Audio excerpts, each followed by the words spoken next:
ఇప్పుడు నాకు వారసుడు వచ్చాడు, ఈ ఇల్లు మీకు ఇచ్చేస్తే రేపు వాడికేమి ఇవ్వాలి, మీకు 10 రోజులు టైం ఇస్తున్నా, మర్యాదగా ఇంటి నుంచి వెళ్ళిపోండి అని మా అమ్మ ఏడుస్తున్నా పట్టించుకోకుండా నన్ను కూడా పట్టించుకోకుండా వెళ్ళిపోయాడు.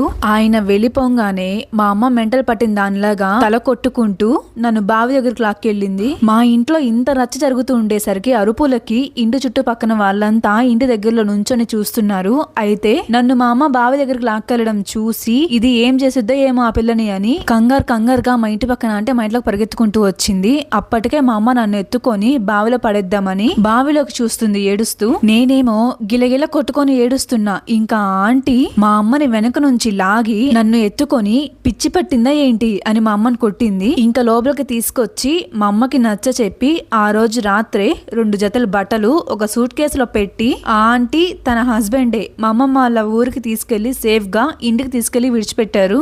ఆ రోజు గానీ ఆ ఆంటీ లోపలికి రాకపోయి ఉంటే ఈ రోజు ఈ భూమి మీద నేను కానీ అమ్మ కానీ ఉండేవాళ్ళం కాదు. దాని నుంచి బయటకు రావడానికి మా అమ్మకి 1 year టైం పట్టింది. ఆయన మాత్రం ఐళ్ళు అమ్మేసుకున్నాడంట.